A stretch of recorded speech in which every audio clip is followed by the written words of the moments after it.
The cultural question that our group chose to analyze was about parenting styles. We want to know what effects different parenting styles had on the development of a child.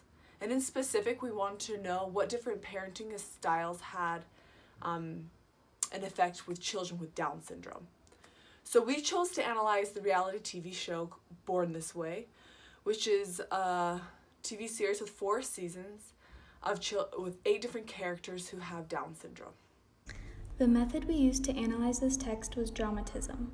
To do this, we used Kenneth Burke's pentad theory and looked at the first episode of season 1 as a whole, along with breaking down individual scenes to understand the motivations behind the behavior of the characters. What we concluded from our analysis was that different parenting styles and cultures do affect child behavior and development. Although there were many examples from the text that support our argument, we will touch upon one scene in this presentation. In this scene, the cast members began talking about Down syndrome. During this discussion, one member, Elena, gets very upset when her peers use the word Down syndrome as a label. Here we see a huge contrast between 2 characters of the show, Elena and John.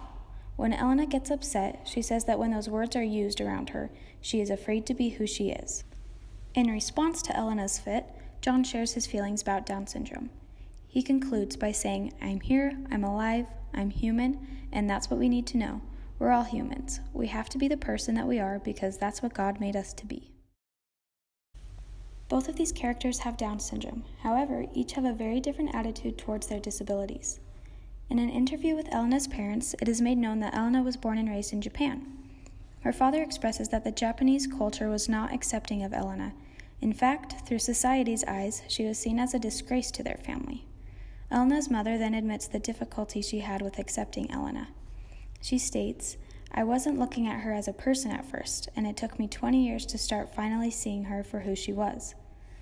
Understanding how her mother struggled helps the audience see why Elena herself still struggles being labeled with Down syndrome. In contrast, John's mother's attitude was very different. In the show, she explains she was pregnant with him and found out that her baby would have Down syndrome. The doctor gave her the option of aborting him. The doctor told her, "Don't expect a lot. He will never be an asset to society. He will never be a productive citizen." His mother responded firmly, "No, John is going to be my child. I will take care of him. He has Down syndrome, but it's not going to limit him." This has affected John Tucker's attitude toward life and having Down syndrome immensely. In this example, the act, what is being done, is Elena reacting negatively and John reacting positively to their disabilities. The agency, or the means by which an action occurs, is the conversation about Down syndrome. The agent, or person doing the act, is Elena and John. The scene, the setting or background for action, is Leaps and Bounds Studio. The purpose, the reason or rationale behind the action, is the parents' attitudes towards their children having Down syndrome. This analysis of Burke's pentad supports the claim that John Tucker's positive view on life has been molded by his mother, while Elena's negative and fearful attitude has been greatly affected by her mother's attitudes. Analyzing this text is important because as a society, we are very interested in how different parenting styles affect our children. There has been a lot of research in over the past decade about how different parenting styles affect their children and what's the best method to use. And by using the method of dramatism and looking at this TV series Born This Way, helps us to get another angle, another glimpse of the benefits of positive parenting styles.